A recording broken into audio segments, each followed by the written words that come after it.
नमस्कार, आज की तारीख के साथ हाजिर हूं मैं रुमाना इसार खान। देश का बड़ा न्यूज चैनल है एनडीटीवी। एनडीटीवी के मालिक डॉक्टर प्रणय रॉय और उनकी पत्नी राधिका रॉय के ठिकानों पर कल सीबीआई छापे का विवाद अब तक थमा नहीं है। फेसबुक, ट्विटर मतलब सोशल मीडिया पर माहौल ऐसा बना हुआ है जैसे मोदी सरकार और मीडिया संस्थानों के बीच जंग चल रही हो।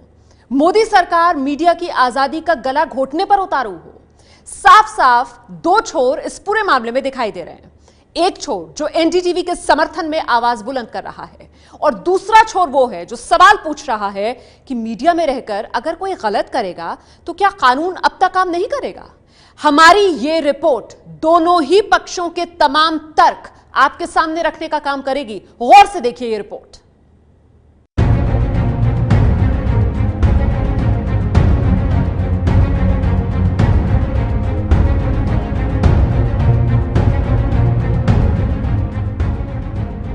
एनडीटीवी एक निजी मीडिया कंपनी है जिसका काम है लोगों तक खबरें पहुंचाना। एनडीटीवी न्यूज मेकर नहीं, लेकिन पिछले 2 दिन से एनडीटीवी के मालिक प्रणय राय न्यूज मेकर बने हैं। हेडलाइन वो है, ब्रेकिंग न्यूज वो है, बहस का मुद्दा भी वही है। रुक करते हैं इस वक्त की एक और बड़ी खबर का। सीबीआई ने एनडीटीवी के संस्थापक प्रणय रॉय और उनकी पत्नी राधिका रॉय के खिलाफ केस दर्ज किया है। दिल्ली और देहरादून में छापेमारी भी की गई है। कल सुबह एनडीटीवी के को चेयरपर्सन प्रणय राय और उनकी को चेयरपर्सन पत्नी राधिका रॉय के ठिकानों पर सीबीआई ने छापेमारी की।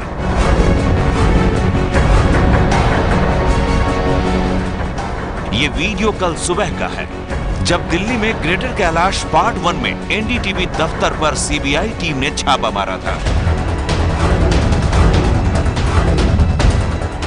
ये वीडियो देहरादून मसूरी रोड पर बने रॉय पति पत्नी के घर का है, जहां सुबह सुबह सीबीआई की टीम ने छापा मारा। छापेमारी किस मामले को लेकर हुई, कितनी रकम की धांधली का मामला है, ये सब आपको बताएंगे आगे। लेकिन देश में एनडीटीवी को लेकर कोहराम सिर्फ इस बात को लेकर मचा हुआ है कि कैसे सरकार ने एक मीडिया कंपनी पर हाथ डाल दिया।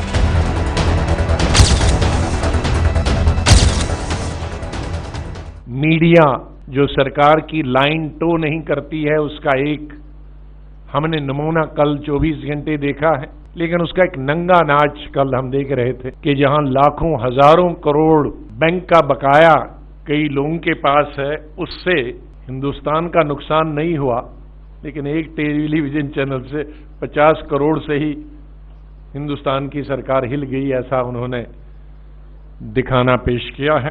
कांग्रेस ने रेड्स के ऊपर बात की कि ये वेंडेटा की सरकार है।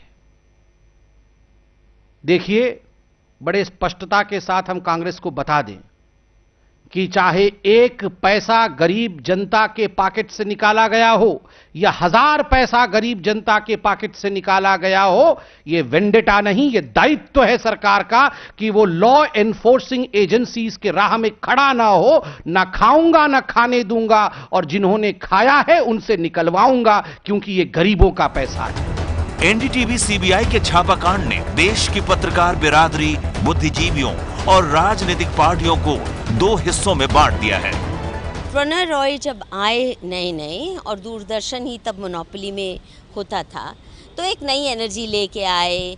फिनेस ज़्यादा थी, टेक्निकल फिनेस ज़्यादा थी, और ऐसा लगा कि एक फ्रेश एयर का झोंका आया है। परंतु आप याद करिए, दूरदर्शन के लिए जब ये प्रोग्राम किया करते थे, स्कैम्स तो इन्होंने तभी से शुरू किए। तब भी इनके ऊपर सीबीआई का केस, करोड़ों रुपए इन्होंने, क्योंकि दूरदर्शन का खा लिया था, और बहुत ही एक्स्ट्रा फेवरेटिज्म वाली डील इनको मिली थी। तब भी करोड़ों रुपया खाया, सीबीआई का केस हुआ, पर पॉलिटिकल पैट्रनेज की वजह से he got away with it. CBI की छापेमारी के बाद फेसबुक, ट्विटर प्रणय राय के समर्थन और आलोचनाओं से रंगे हुए हैं। एनडीटीवी के बहाने टकराव मोदी सरकार के विरोधियों और मोदी सरकार के समर्थकों के बीच हो गया है।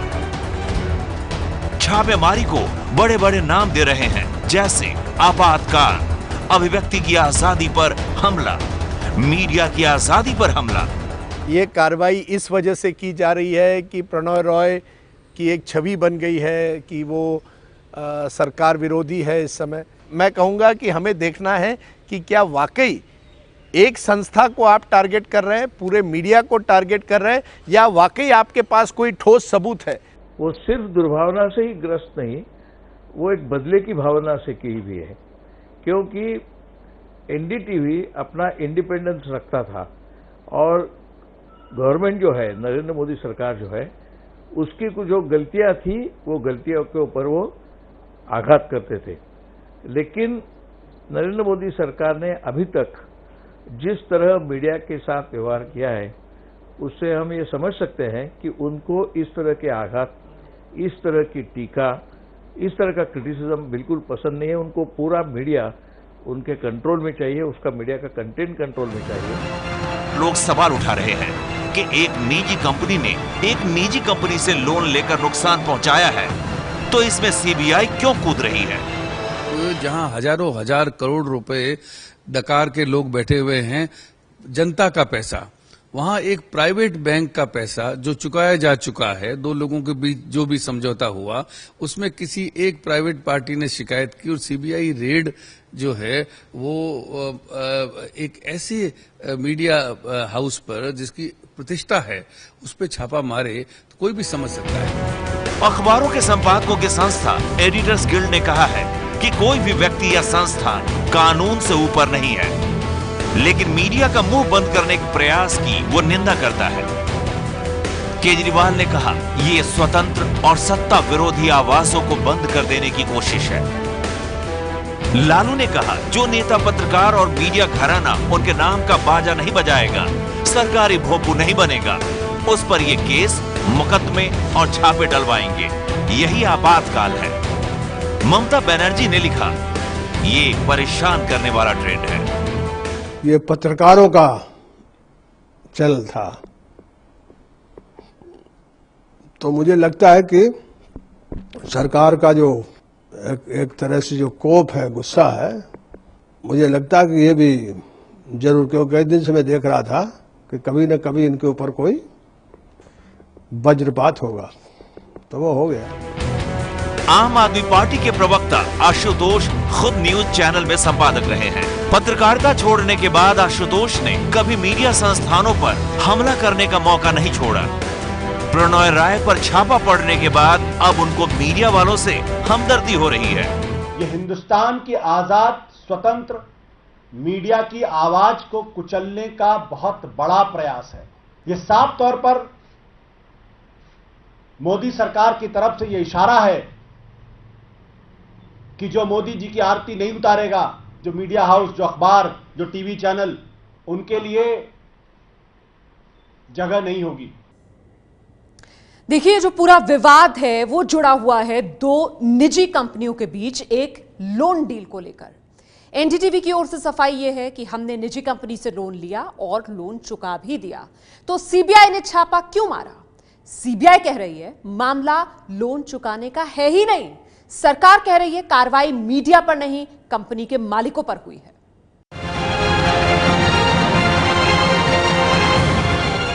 जो लोग एनडीटीवी और प्रणय राय के साथ नहीं हैं, बल्कि सरकार के साथ हैं, उनकी दलील ये है कि कानून अपना काम नहीं करेगा क्या?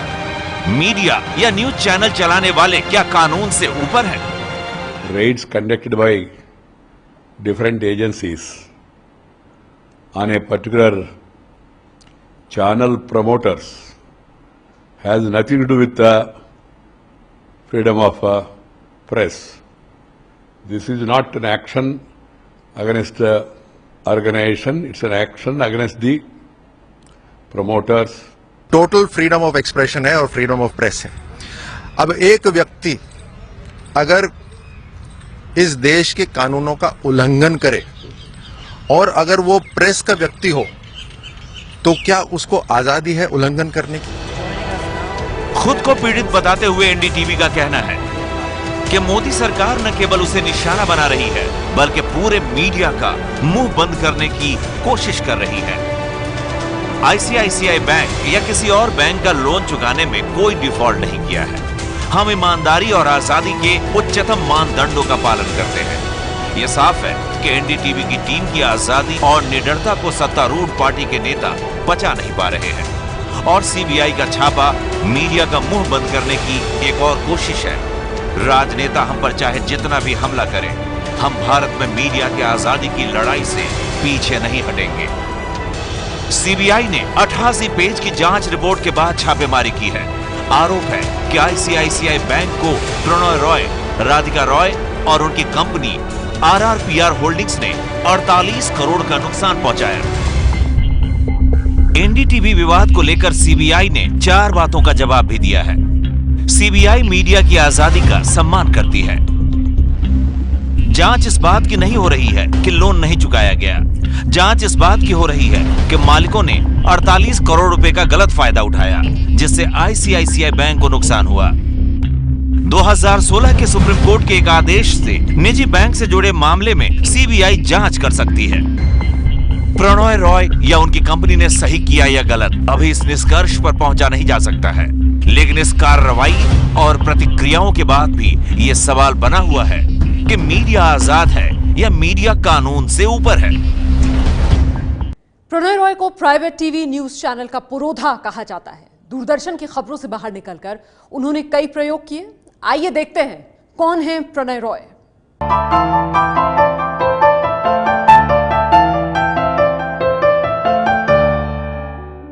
ये चेहरा भारत के लाखों घरों में करीब 3 दशक से जाना पहचाना है। जिस चैनल को इस चेहरे ने एक नए मुकाम तक पहुंचाया, इलेक्शन मतलब एनडीटीवी, और भारत में इलेक्शन को टीवी पर जिस शख्स ने सबसे पहले जानकारी से परिपूर्ण, रोचक और लोकप्रिय बनाने में अहम भूमिका निभाई, वो है doctor Prannoy Roy. Minute by minute with the great pageant of Indian elections. उन्होंने ही 24/7 न्यूज का कल्चर अपने देश में लाया। उसके पहले 1989 में वर्ल्ड इज वीक ये प्रोग्राम वो चलाते थे, वो पूरा दुनिया में मशहूर था। प्रणय रॉय के हाथ के अंदर कम से कम मुझे लगता है 500 या 1000 जर्नलिस्ट तैयार हुए हैं। आज का जो पूरा विजुअल मीडिया है, कोई भी भाषा का हो, उनका सबका गुरु, उनका सबका मार्गदर्शक प्रणय रॉय रहे हैं। 90 का शुरुआती दौर था। प्राइवेट चैनलों का भी जन्म नहीं हुआ था और दर्शक सिर्फ दूरदर्शन के सहारे देश और दुनिया की खबरों की जानकारी हासिल करते थे। उस दौर में प्रणय रॉय ने दूरदर्शन पर अपने प्रोग्राम वर्ल्ड दिस वीक और न्यूज टुनाइट से दर्शकों के बीच एक खास पहचान बनाई।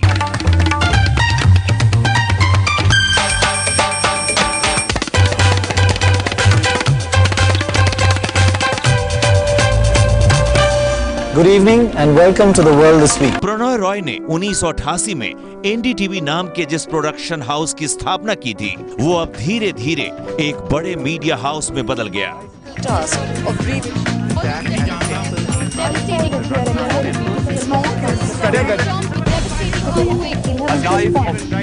प्रणय रॉय दूरदर्शन के पर्दे से निकलकर अब एनडीटीवी न्यूज चैनलों के मालिक और संपादक बन चुके थे। देखिए, मैं समझता हूँ प्रणय रॉय उन व्यक्तियों में गिने जाएंगे जिनको एक तरह से समझा जाएगा कि वो वाकई एक तरह से जो टेलीविज़न न्यूज़ में क्रांति लाई, उसके लिए उनको काफ़ी हद तक श्रेय देना पड़ेगा। वो एक तरह से कई पत्रकारों के गुरु भी है। मैं उनको एक तरह से मेरा गुरु मानता हूँ। उन्होंने कई युवा पत्रकारों को संधि दी, अंग्रेजी में, हिंदी में, और जो जैसे मैंने कहा एक क्रांति जो टीवी न्यूज़ में आई 1990 के दशक में, उसके लिए मुझे लगता है एनडीटीवी और प्रणय रॉय को काफी क्रेडिट देना पड़ेगा। डॉक्टर प्रणय रॉय का जन्म कोलकाता में एक संभ्रांत बंगाली परिवार में हुआ था। प्रणय के पिता भारत में एक ब्रिटिश कंपनी के बड़े अधिकारी थे, जबकि उनकी मां आयरलैंड की रहने वाली थी और एक स्कूल में टीचर थी। प्रणय रॉय की स्कूली शिक्षा प्रसिद्ध दून स्कूल में हुई थी। उसके बाद उन्होंने अपनी उच्च शिक्षा ब्रिटेन में हासिल की। लंदन में उन्होंने सीए की पढ़ाई की। Prannoy Roy Delhi School of Economics से अर्थशास्त्र में पीएचडी हैं। भारतीय टीवी न्यूज इंडस्ट्री में उनके साथ ही पत्रकार उन्हें काफी सम्मान के साथ देखते हैं। Our viewers and the genuine India, thank you deeply for all your support and your trust. ये है एबीपी न्यूज, आपको रखे आगे।